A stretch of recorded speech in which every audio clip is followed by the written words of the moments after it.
Welcome to the Happiness Podcast. I'm Dr. Robert Puff. Fear. Fear is such a powerful emotion. It does have the ability to keep us safe. But I think for many of us, fear has that ability to keep us paralyzed and keeps us from living well and to our fullest extent. When our fears get out of control, which they can, and very quickly, they have the ability to paralyze us in keeping us from living our lives well. We're here to learn about how to live our lives well on the Happiness Podcast. And if we don't face our fears and really deal with them well and keep them in their proper place, then they can keep us from finding the joy and peace in life that we can all have. In 1991, a movie came out called Defending Your Life. The main characters in the movie were played by Albert Brooks and Meryl Streep. If you've never seen this movie, I would highly recommend it, because the main premise of this movie is about fear. It's about the afterlife, the place we go when we die. And Julia and Daniel in the movie are defending their life, but they're defending their life based upon the fears they had to face in their life, and whether they faced and overcame their fears, and if they did, then they get to move on, and if they didn't, they return to Earth to try again. The movie's funny, enjoyable, but it also has a great truth. In life, we are faced with fears. The question is, how do we handle them? And there really are two choices, because we all have fears. Do we face our fears and overcome them? Or do we run from our fears, hide, and let our fears control us, or with time, truly destroy the love and passion that we have for life? Because that's what fears do. They take away from our lives. They rob us of the joy of living.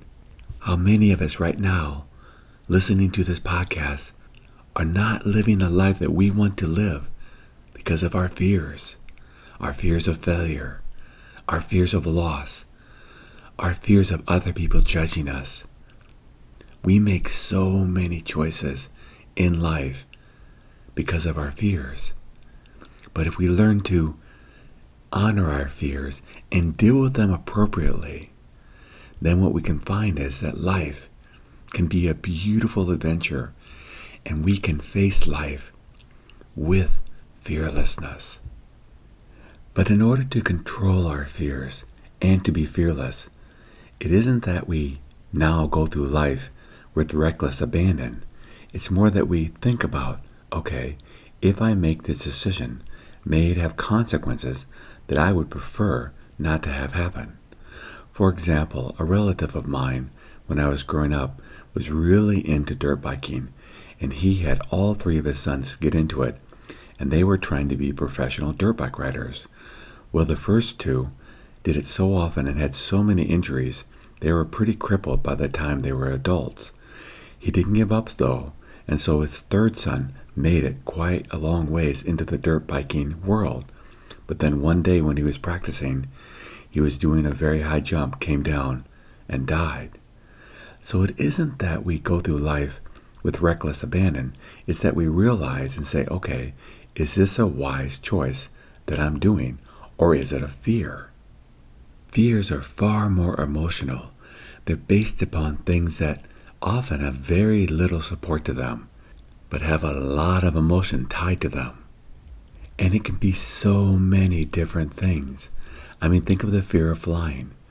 I remember once I was on a plane, and this young woman they thought was having a heart attack, so they had to go back to the terminal and let her off, and it ended up being she was having a panic attack.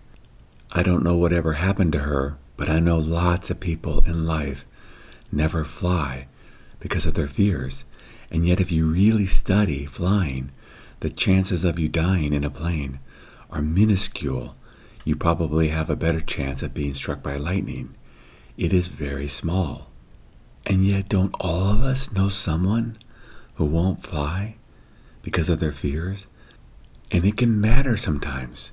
Yes, they may never be able to fly overseas, but what about when a relative dies and the funeral is very soon, or a wedding? Are they going to drive, or will they just miss it?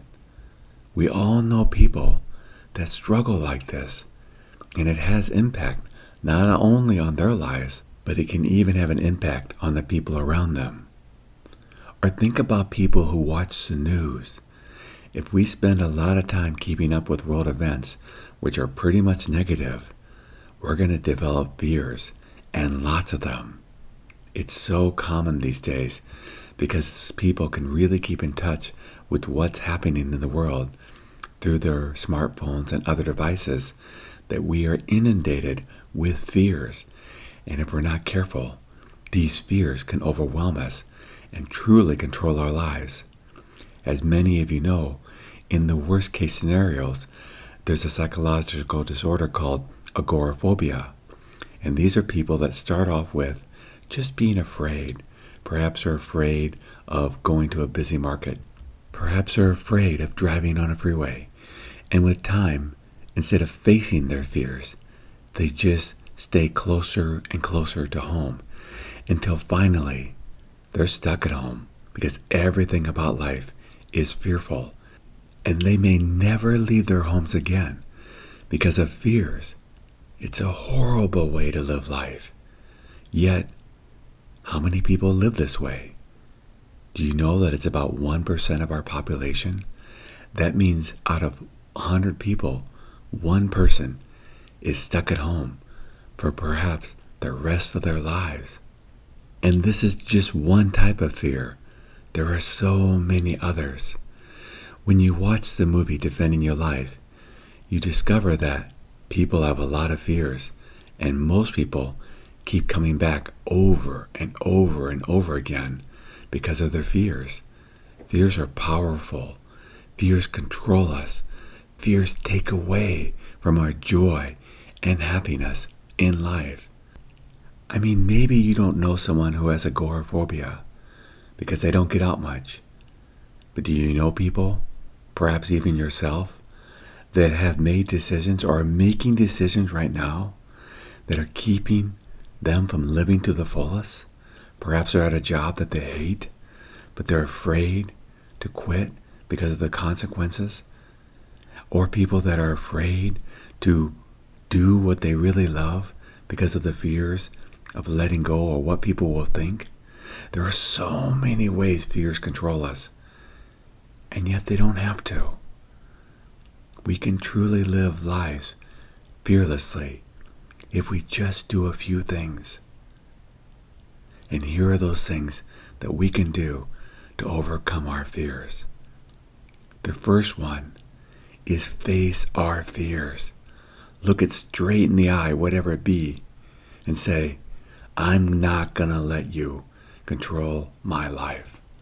Let me use an example. Many years ago, I started to develop a fear of driving over overpasses, high overpasses where I was high up, and I would think about, wow, I could crash and die. And it was fearful, and I realized it was an irrational fear. So I did a very simple thing. I said, okay, let's say I do. I just faced that fear and said, if I crash, I'm going to die. I knew I wasn't afraid of death. So I thought, well, I might, and my life may end, and that's okay. And by just looking at that fear of crashing and dying, and saying, I can do that, the fear went away, and it's never come back. It's really in many ways that simple. We look at the fear and we say, I may not want that to happen, but I can do that, whatever it may be. I know that sounds simple, and I also know how hard this can be. Because what if the fear is that my teenager will start using drugs and may die? What if the fear is the person that I love may leave me for someone else and I'll be alone? What if the fear is that when I get older, I'll have health problems and I'll have to go to a nursing home and I won't see my family much?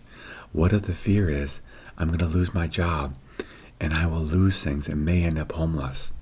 Our fears can be very scary. Mostly, they never come true, but just having them keeps us from living. So what we do is we have a choice. We have a choice from being afraid or facing our fear and saying, I can do it. I definitely may not prefer this to happen, but if this fear happens, it's okay. I'll be okay. And okay doesn't mean that things are going to go the way I want. It just means that I can handle this, even if it's death, even if it's the loss of someone that I deeply love. I know we don't prefer that, but it is a choice. Would we rather be fearless or would we rather be afraid? Because anything we hang on to that we say can't happen creates a fear. If we can say, I prefer that not to happen, but if that happens, I can do that, then we're going to be fearless. Now, mind you, it isn't about thinking about the worst things that could happen all day long. It's about when fears kick in, we say, okay, what am I afraid of? And can I do this?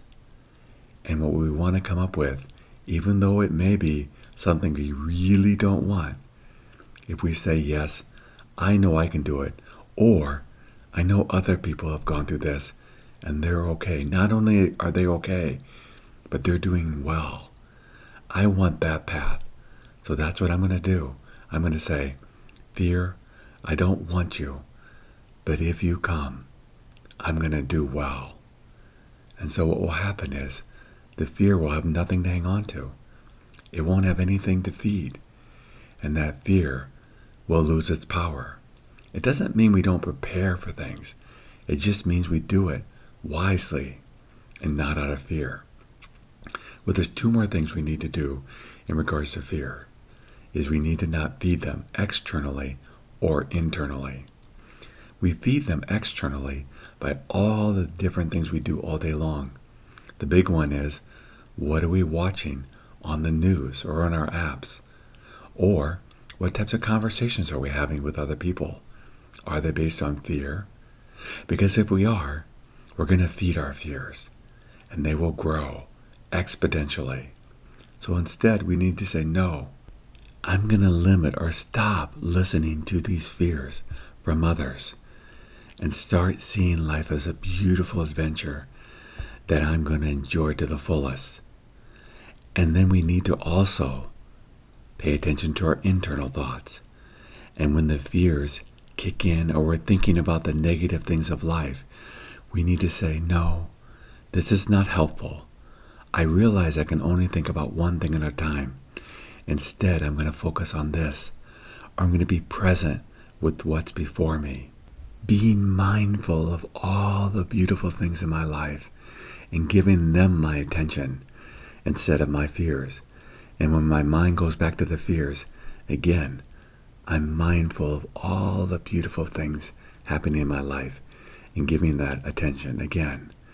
It can take time to break these fears, but when we spend time with it, we do well, and with time, we truly can become fearless. In the movie Defending Your Life, Julia is an example of someone who lives her life fearlessly. And from the movie, you really get the impression of how such a beautiful soul she is. For Daniel, on the other hand, his life is full of fears, and the movie very well portrays the tragedies and the losses that he has in life because of his fears. We can have fearless lives. It is work.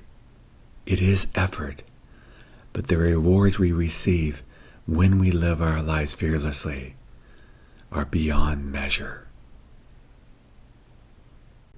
Thank you for joining me on the Happiness Podcast.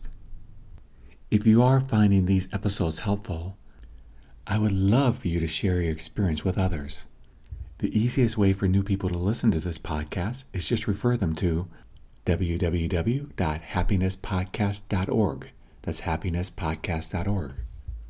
Or if you want to do more and leave a review, on that site you'll find a Yelp link, a Google Plus link, a testimonial link, or perhaps even the site you're listening to this podcast on. Often you can leave reviews there too. The reviews are an awesome way to encourage people to start listening to the Happiness Podcast. And until next time, accept what is, love what is.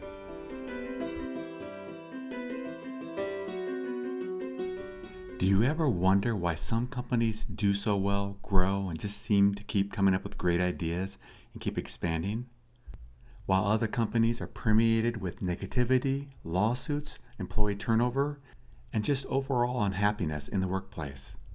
Whichever corporate camp you find yourself in, or somewhere in between, the key to any company's ongoing success is to invest in and help their employees perform at their peak performance. There are very clear and specific things that people can do to perform well at work and in life in general. This is the focus of my podcast, and it's also the focus of my work. Being at the cutting edge of any market is sustained through investment in training employees how to perform well. But sustained growth and productivity requires specific psychological tools in order to continue to perform at peak levels. This is where I can help. I've been studying peak performance for over 30 years now, helping people all over the world. And there are very specific things that have to be maintained in order to sustain this level of performance. When companies invest in their employees are invested in them. Unfortunately, it's quite common for companies to be doing exceptionally well in the marketplace, but for unknown reasons, key employees make poor choices, leave the company, or start struggling and coping with stress-related illnesses. Companies that do well know their business really well, but human behavior works in mysterious ways unless you've been trained to understand the causes and cures of underperformance. If you're a forward-thinking company, perhaps it's time to think about giving your employees skills that may really help them perform well at work and throughout their lives. If you work for or manage a company, and you're ready to learn the skills in order to survive and thrive in any market, in any conditions, or in life in general, I'd love to help. These are the skills I've learned. These are the ones I'd love to bring to your company. True lasting success has to be seen from a broader perspective, not just monetary. And if you're ready to bring about these changes, that's where I can help. To learn more, go to www.successbeyondyourimaginationcom. That's successbeyondyourimaginationcom. And whether we're at the doorstep of retirement or have many years to go, may we always be growing and be developing our skills not only as successful employees, but as successful human beings.